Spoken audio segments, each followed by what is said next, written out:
So okay, then we are going to talk about the interview that we had with Eren Yeager and Levi and Armin popping out at the same time too. So first of all, let's talk about how this interview even happened. This is not an interview just written by Isayama. I'm not even sure if it's just written by Isayama or by someone else in part, or let's say being a representative of Hajime Isayama, the mangaka. But here's the thing, we have a tweet from Yuki Koji, the voice actor, the legendary voice actor that hasn't changed his, has used the same underwear for recording Eren for some reason, I think. I do think that's real, I'm not sure about that, but anyway, now we have that.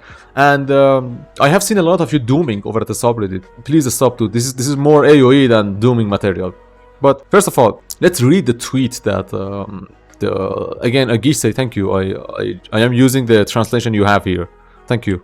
Kudos to you. Thank you for watching Professional The Way of Work Eren Yeager. I have a report to make. In producing this program, I not only served as the voice actor for Eren, but as you might have seen, I also participated as a script assistant. I was in charge of all the newly script lines for this, his interview answers, excluding the how to defeat them segment. When I first was approached with the offer, I was overwhelmed. I'm gonna summarize the whole thing. Hajime Isayama wished for him to write the new lines, and Isayama told him that he should blur the lines between reality and the story, modern times and the reality we live right now. He also mentioned that he wants to see Eren as portrayed by Koji-san, who has played him for 10 years. At least 10 years. You cry in your bed, hope chat. Well, anyway, I would like to see an expression that also incorporates your own elements. So here's the thing. He didn't want to do it, but he ended up doing it because Isayama wished for that. He says, yeah, this is, I appreciate that a lot, blah, blah, blah. And here's the thing. He says that there were some spoiler things that because of the final episode not being aired, he decided not to write about and talk about. Mikasa was excluded from the interview, as I have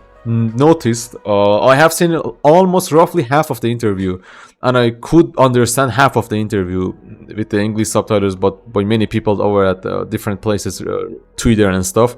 I have not seen the latter half, but I have consulted with other friends that have seen the whole thing, and it seems that Mikasa is non-existent almost.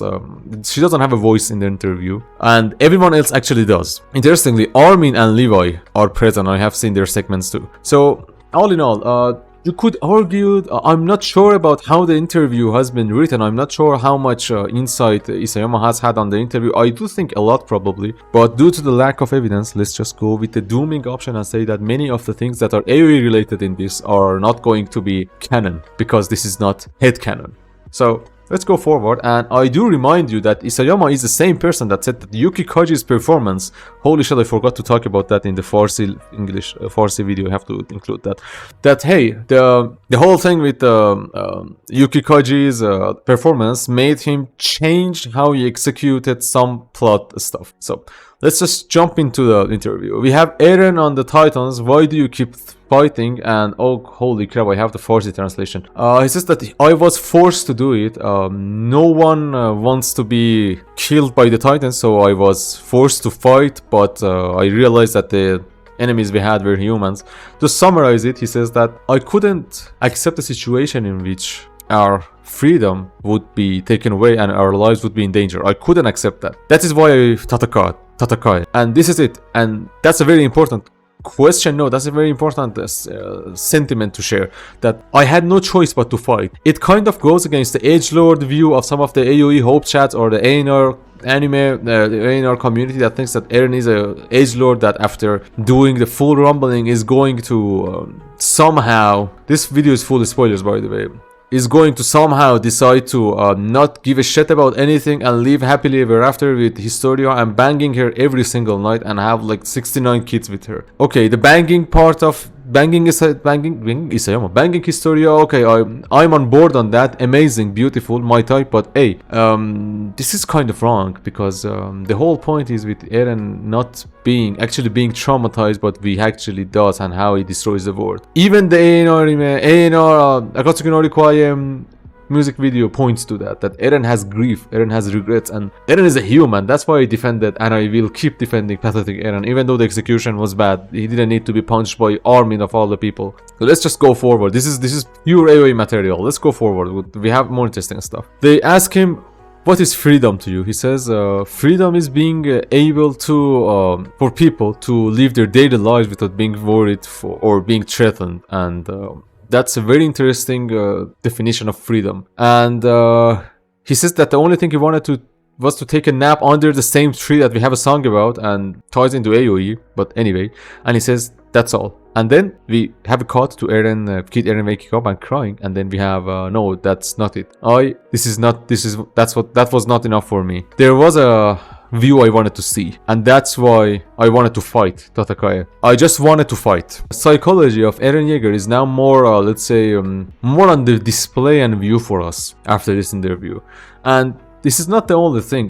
This is the same point that everyone from the Alliance gets to, but Eren goes further than that. And to be an hope chat and to have an AOE animation ending, and the whole thing about ANR, not that I'm not the manga alternate setting stuff, is about moving forward. Only those who are moving forward can experience it, or whatever the heck Eren said. You have this point here. This is AOE material, and worst of all, or best of all, for AOE hope chats that we get a glimpse of Eren, Berserk Eren. Why would you add Berserk Eren for like, I guess 2 or 3 seconds in the fucking interview? This is just, at this point they are either trolling or AOE is coming hard. It doesn't make any sense at all to put Berserk Eren at that point about fighting all the titans and exterminating every one of them. And hey, you could say they chose to add it because of artistic choice, but come on, artistic choice on the very same dialogues that could be pointing towards AOE. I do understand some of you want to argue that, hey, this could also point to the manga ending, but let me argue that this Eren we are seeing here is not the same Eren that gave up at the very end and let Mikasa kill him. And do remember, we have Eren eyes open, and do remember again, if you do like symbolism and stuff, and do you like artistic choices, that hey, Eren could have easily, he had the founding titan powers, he could have easily, not the Ackermans, okay, Levi and Mikasa would be saved, he could have easily manipulated everyone's memories, and they would have no fucking way to get to where they got. They would have no way to fight him. Very, very difficult. He would have done almost all the rumbling and finished every single thing, and that was it. He didn't do that. He had the ability to do that, but he didn't do that. You could argue that for some technical difficulty, he didn't have that difficulty, but how did he erase the memories of Armin and every single person he talked to? This doesn't make sense. We have a half-hearted Eren in the manga. We have a full-fledged, I decided that I am going to be a monster. I'm going to get into that segment of the interview. They talk about freedom and stuff, and it says, we are all born free. Everyone that tries to stand in the way of freedom, I will tatakae them, whatever. Says that as a human, I had enough joy and stuff, and I can never go back to being a human. I will not go back to being a human. I will become a monster, and then the end. And then it's over, something like that, yeah. Then we have Levi saying that Eren has been a monster from the very beginning and he hasn't changed at all. We have Armin that's saying that Eren can make a change because he's the one, because people that can make change are those who can throw away everything. Erwin, my boy, reference to him. And okay then, all of this symbolism, all of these references. We have Eren being absolute in his resolve to do the rumbling and clean the world and do a hard reset. This is not consistent with Eren, with pathetic Eren. This is not consistent with Eren not stopping his friends at that time. Probably, if we are going to get AOE, if this thing is all canon, the interview, and that's also an if, because I can't say 100% all of this is canon. If we get that, we can easily be prepared for AOE, because this is not the same Eren. You can't have the same person being absolutely resolute and not being absolutely resolute at the same time. Eren opening his eyes in the anime, when doing the rumbling and witnessing what he is doing, actually shows that he is, in contrast to opening his eyes at the very last moment that Mikasa is killing him, shows us that he is now aware, he is now resolute, he is now, and that's a crucial point to be an artist, to do an artistic choice on that. I'm not gonna accept that, I'm sorry. Even if we get no AOE right now, 2026, I'm gonna hang on to there if I'm the only AOE hope chat alive.